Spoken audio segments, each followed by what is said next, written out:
Para walang istorbo. O wala po sa kisame ang sagot, sister. Para walang... Sabi niya. Naghahanap kayo ng sagot sa kisame. Bakit niya inilayo? Para may space. Para hindi maistorbo. Yes. Focus on self. Nararamdaman niya na minsan ba naiisip mo, inilalayo tayo ni Lord sa karamihan? Amen. At kung hindi man sa literal na sa karamihan, inilalayo tayo ni Lord sa mga alalahanin. Amen. Ang dami na kasi nating iniisip. Occupied na gusto yung buhay natin. Wala ka ng time kay Lord. Nandun na lahat, nakapokus na. Sa trabaho, hindi masama. Yung masipag, hindi masama. Pero kung yun na yung kumakain sa'yo, yung oras mo yun na. Sabi ni Father kanina, wealth is good. Kayamanan, mabuti. Pero kung ito na ang nagko-control sa'yo, good, not good. Amen po? Amen. Na ito rin sa atin. Kung yung mga pinagkakaabalahan mo na ngayon siya nang nagko-control sa iyo, hindi, sabi ko, hindi masamang masipag ka. Pero kung ito nang nagko-control sa iyo, something bad. Amen. Kaya inilalayo tayo ng Panginoon para masulo natin siya. Masulo tayo ni Lord. Amen. Dahil pag nasulo tayo ni Lord, nasulo natin si Lord, kayong dalawa na lang. Amen. Kapag kayong dalawa na lang, masasabi mo sa Kanya ang lahat. At lahat ng nasabi mo sa Kanya, may resulta agad at may buhay. God wants us to be alone with Him. Sabihin mo kapatid sa katabi mo, katabi. Gusto niya. Masulo tayo. Amen. That's why when we meditate, when we pray, when we read the Bible, when we listen to God, nangungusap siya sa atin. Nararamdaman niya tayo. Nararamdaman natin si Lord. Amen. Para tayo parang ganito yun eh, parang ang tagal-tagal na ninyong nagkahiwalay ng mahal mo. Tapos isang araw, nag-cross ang landas niyo. Nakita mo siya yung mahal mo. Malayo pa, tumatakbo na siya. At ikaw din ay tumatakbo rin ang at nung magsalubong kayo dahil tumatakbo kayo ng malakas, nagbanggaan, nagsalubong kayo, anong nangyari?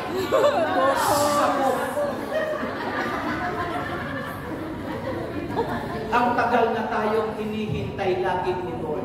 Amen. Ngayon, patakbo tayong lumapit sa Kanya, patakbo rin siyang lumapit sa iyo. Pag nag-impress tayo kay Lord, sabog ang mga karamdaman. Pasok sa iyo ang pag-uwi. Kaya ang nararamdaman mo pag nagsalubong tayo kay Lord, di ba? Mapipil mo yung Kanyang presence. Amen. At hindi mo maiwasan na dito lang ako nakakita sa gawain ng Diyos, sa Panginoon. Kaya El Shaddai na tuwang-tuwa, umingiti, umahalakhak, pero tumutulo ang luha. Amen. Kaya ba nila yun? Hindi.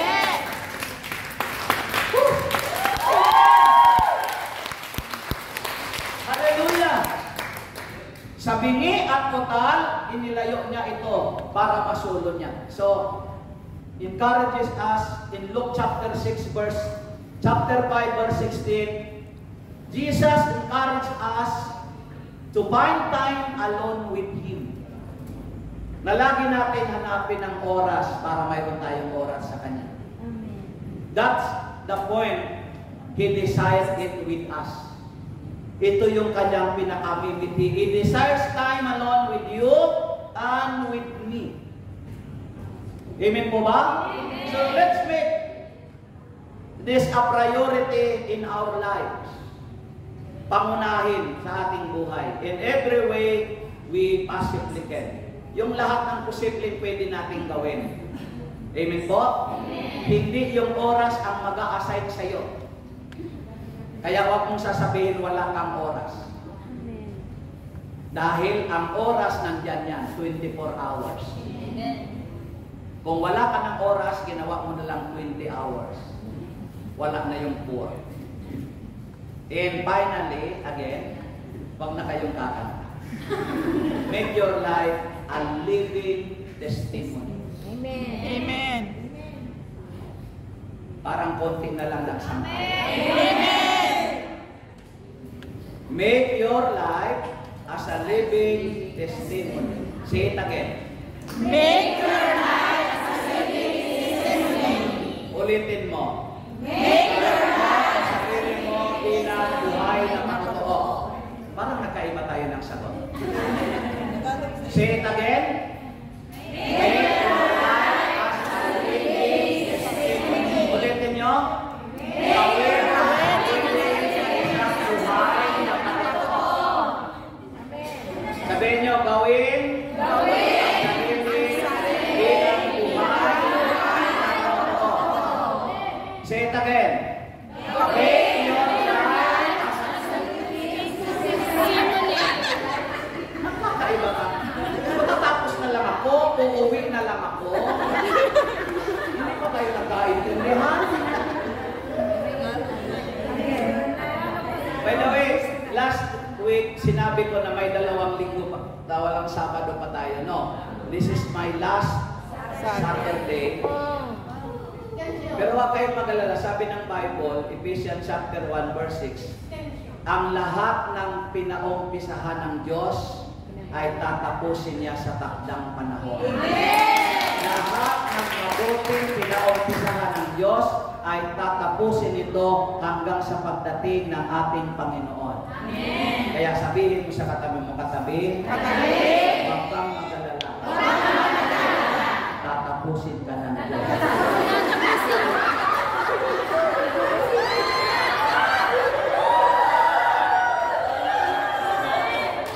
Mapalat si Sister Clang walang katabi. Bakit kayo parang nabigla kayo? Bakit ang pinag-uusapan ba natin kamatayan? Tatapusin ka ng Diyos, no? Hindi, ang subject doon ni Paul sa mga taga-Ephesian, anumang mabuting gawa ang inumpisahan sa iyo ng Diyos. Itong ginagawa natin dito, mabuting gawa. Kaya huwag tayong huminto, magpatuloy tayo. Kaya tayo maunlad, yung mga mabuting ginagawa natin dito, ituloy natin. Bilang kapatid, paalalang kapatid. Ang paalala ay gamot, sa minsan ay mga nakakalimot. Yung ginagawa niyo dito lahat sa Panginoon, yung paglilingkod niyo sa Panginoon, huwag niyong tinitipid. Bigay mo na, bigay todo. Yung ginagawa niyo, pagtatites, paglalab offering, pagsisidbake, tuloy niyo yan. Mayroon ako narinig, Brad, na antala. O ano nga ako nung naantala? Yung biyaya mo, tuloy-tuloy din. Naantala din.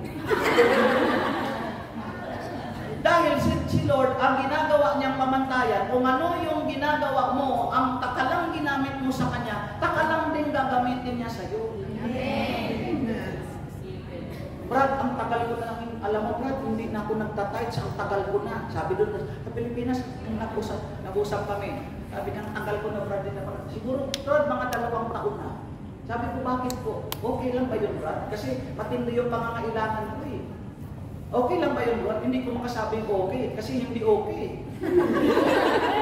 Sabi ko, wala ka na bang tinanggap nung simula nun? Mayroon, Brad, pero hindi talaga po nag-tites na eh.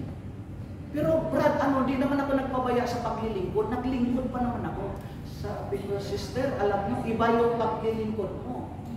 Hindi nangangahulugan ako, preacher na ako, 33 years na ako sa ministry. Dahil preacher naman ako, Lord, hindi na ako magtatites kasi naglilingkod naman ako sa iyo. No! Hindi kung hindi ako magtatites, Lord, hindi ako mapagtuturo ng ganito. Amen. Dahil paano ako magtuturo na ako mismo hindi ko ginagawa. Amen.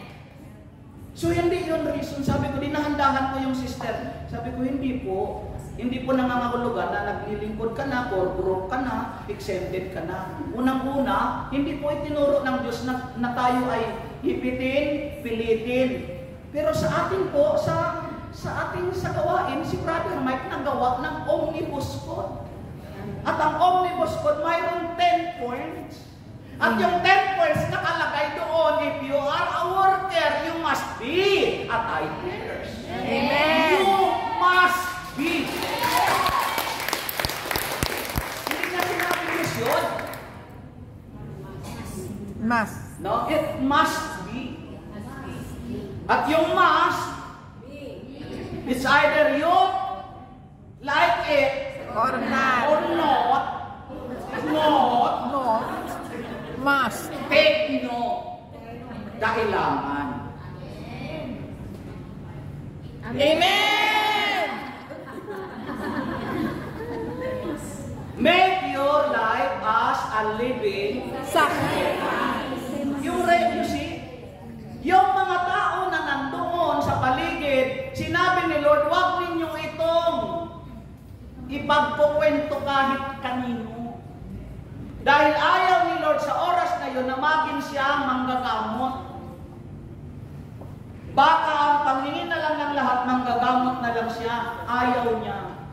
Kaya huwag niyo itong sasabihin kanino man puro. Sabi nito, kung kailan sila'y pinagpapawalan, saka naman nila ipinagpintuhan.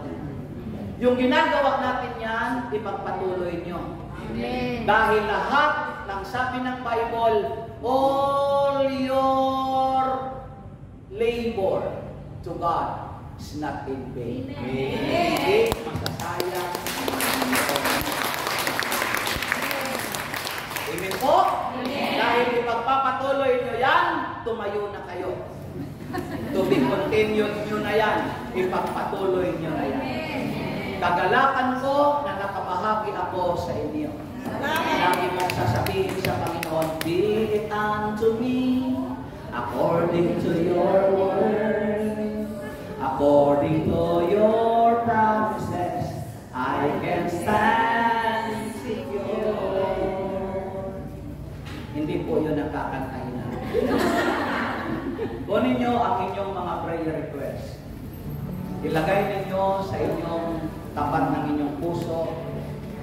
Brothers and sisters, thank you very much sa time nyo, sa time ko, sa time natin na pinagsama-sama natin para kay Lord. Amen. I'm so blessed na kayo'y nakasama kong nag-aalam sa paglilingkod at sa pagpupuri sa Panginoon. Close your eyes. Let us ask favor from God to open our heart, to open our eyes, to open our ears, to listen to Him, to open our eyes, to see the goodness of God. Close your eyes.